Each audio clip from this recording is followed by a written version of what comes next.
better Easters, I think, in a lot of different ways. I can say militarily, it's been one of the best.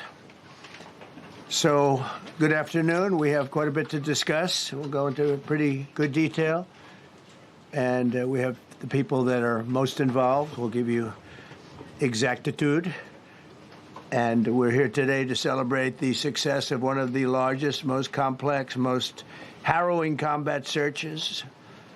I guess you would call it a search and rescue mission ever attempted by the military. Generally, when planes are knocked down in war, especially when you're fighting a strong group, an evil group, you can't really do this because you send in 200 men to pick up one, and it's something that's usually not attempted as much as you want to attempt. And bad things happen to that one or two. And in this case, we did two, and it might not have been attempted before, but we did. And we had great talent, but we got a little luck too, I would say. And we were helped by a lot of people, a lot of great people. And it was an honor to be involved with it. It's very historic. This is a rescue that's very historic. It'll go down in the books. Late Thursday night, an American F-15 fighter jet went down deep inside enemy territory in Iran while participating in Operation Epic Fury, where we're doing unbelievably well, well at a level that nobody's ever seen before. The entire country can be taken out in one night, and that night might be tomorrow night.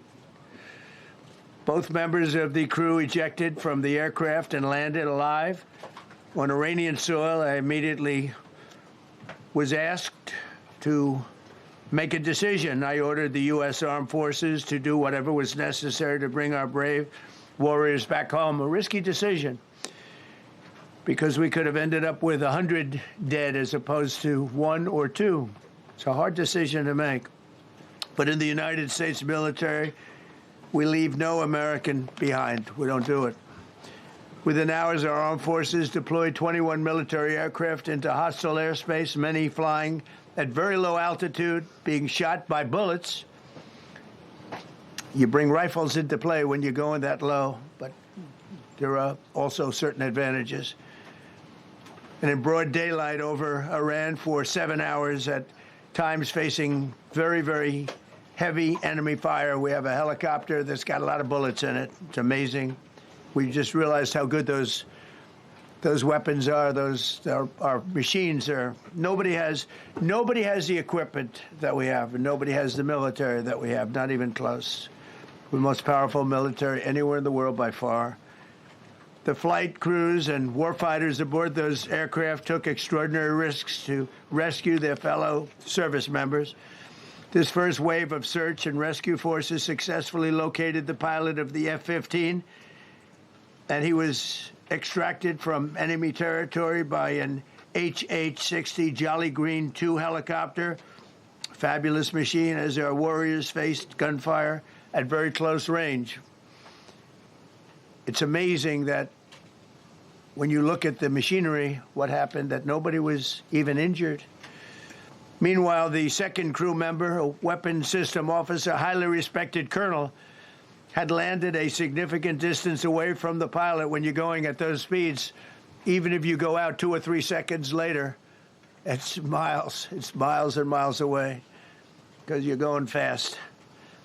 He was injured quite badly and stranded in an area teeming with terrorists from the Islamic Revolutionary Guard Corps rough group, as well as besieged militia and local authorities. Many, on top of everything else, they told the communities actually within side of Iran, the people of Iran, they were given a tremendous incentive to find this pilot. Despite the peril, the officer followed his training and climbed into the treacherous mountain terrain and started climbing toward a higher altitude, something they were trained to do in order to evade capture. They want to always go as far away from the site of the shoot down. You want to go as far away because they all head right to that site. You want to be as far away as you can. and he was injured, and he was an amazing, amazing thing. He scaled cliff faces, bleeding rather profusely, treated his own wounds, and contacted American forces to transmit his location. They have a very sophisticated beeper-type apparatus that is on them at all times. And when they go out on these missions, they make sure they have lots of battery space, and they're in good shape. And this one worked really well, amazingly, saved his life. We immediately mobilized a massive operation to retrieve him from the mountain holdout, and he kept going higher and higher. The mountain kept getting rougher and rougher, and really very, very hard to find. The second rescue mission involved 155 aircraft, including 4 bombers, 64 fighters, 48 refueling tankers, 13 rescue aircraft, and more. We were bringing them all over, and a lot of it was subterfuge. We wanted to have them think he was in a different location because they had a vast military force out there. Thousands of people were looking. So we wanted them to look in different areas, so we were scattered all over like we were right on top of them. We had 7 different locations where they thought, and they were very confused. They said, well, wait a minute, they've got groups here, they've got groups there. It's an amazing thing. I was listening to these great people, these great generals. General Raisin Kane was amazing, and Pete Hegseth was amazing. But I listened to the whole thing. It was pretty amazing. So they had all these different sites where everybody thought he was located. We think we have him over there because they have 9 planes circling a little area that's 25 miles down the coast.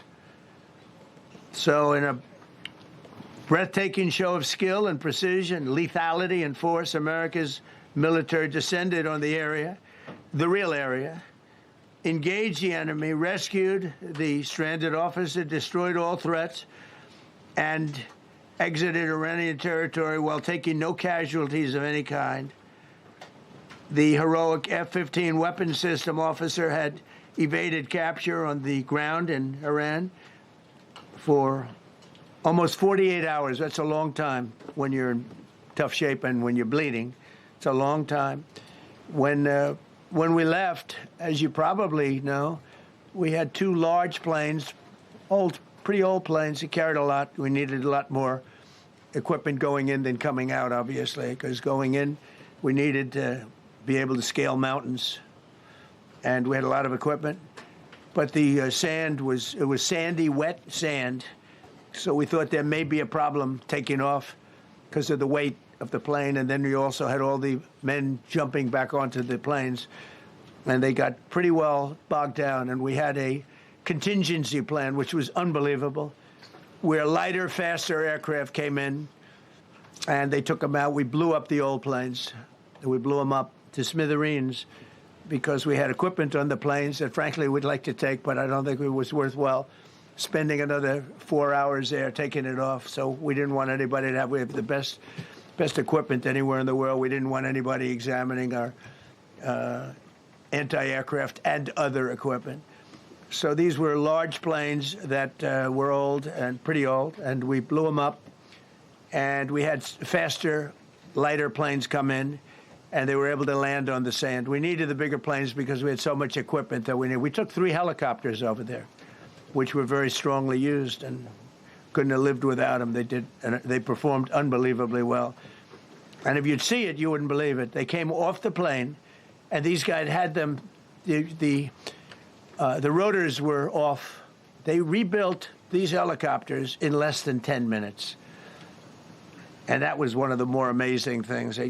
These are helicopters, small, unbelievably powerful, but small, very small, so it can get into certain areas. And they got them off the plane, and they rebuilt all 3 of them in a matter of less than 10 minutes. It's pretty amazing what the genius of these people. Who would think that? You'd think it would take 5 days to build them. And in some companies, it would take 5 days, and they wouldn't do it well. But they served us well. As Commander-in-Chief, I never forget the extraordinary risk taken by the warriors that we send into battle and the genius. I mean, think of it, having a contingency of 3 planes waiting because we think the sand is so bad that we probably won't be able to take off. And the planes really got bogged. The sand this was not much of a runway. This was a farm, not a runway. It's a farm, but it did the trick. But to have a contingency as opposed to having to wait 2 days, can you imagine, right in the middle? This was central. This was right, you would call it central casting if you were doing a movie for location. And probably the toughest area of Iran where we'd be sitting there. So these planes came in, those pilots came in so fast and so quick and got out of there. Everybody got aboard and just got 15-minute intervals. 1 load out, 1 load out. 1 load out. It happened, and we were watching, and we said, "That's amazing." It's in many ways, I was almost more impressed by the contingency that we had than the fact that if we would have had a runway or decent soil. But it was an amazing thing. But we thank God for every single one of them and the talent, the genius. It's not even talent; it's genius. It's the whole ball game. Every one of them. If you look at what we did with Maduro, we went into a military compound, a massive, with thousands and thousands of soldiers, and within a matter of minutes, and he lived behind iron doors. There were steel doors, broke them down so quickly, and within almost minutes, he was in the back of these planes. It was a similar group, incredible. We have incredibly talented people, and if the time comes, we move heaven and earth to bring them home safely. We're going to bring our people home safely. I want to thank every member of the U.S. Armed Forces involved in these historic operations. They really were historic. It's just not something that's done. And you'd understand it. Not that they don't want to do it, but when you're going into areas, when you look at these helicopters, when you look at the amount of bullets and everything else that they took, when you go into these areas, you don't come out like we came out. God was watching us, I tell you. Well, it was the Easter, we were in Easter territory, I guess, but God was watching us. It's amazing. Because when you look at the machinery, they took damage. It tells you, first thing I said is, these are unbelievable machines, how they flew back and not even much of a problem. But these 2 extraordinary rescues, because it was 2, and as you probably know, we didn't talk about the first one for an hour. Then somebody leaked something, which we'll hopefully find that leaker. We're looking very hard to find that leaker. And talked about there's somebody missing. They basically said that we have one and there's somebody missing. Well, they didn't know there was somebody missing until this leaker gave the information. So whoever it was, we think we'll be able to find it out because we're going to go to the media company that released it, and we're going to say, national security, give it up or go to jail. And we know who, and you know who we're talking about, because some things you can't do. Because when they did that, all of a sudden, the entire country of Iran knew that there was a pilot that was somewhere on their land that was fighting for his life. And it also made it much more difficult for the pilots and for the people going in to search for him. All of a sudden, they know that there's somebody out there. They see all these planes coming in. It became a much more difficult operation because a leaker leaked that we have one, we've rescued one, but there's another one out there that we're trying to get. So actually, the country, Iran, put out a major notice, you all saw it, offering a very big award for anybody that captures the pilot. So in addition to a hostile, very talented, very good, very evil military, we had millions of people trying to get an award. So when you add that to it, but we have to find that leaker because that's a sick person. Probably didn't realize the extent of how bad it was. I can't imagine that the person did, but we're going to find out. It's national security, and the person that did the story will go to jail if he doesn't say, and that doesn't last long, and I think everybody would understand it. They put this mission at great risk.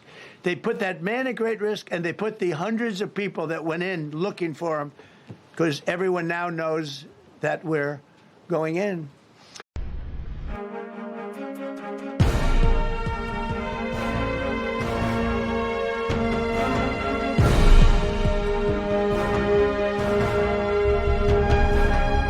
Bye.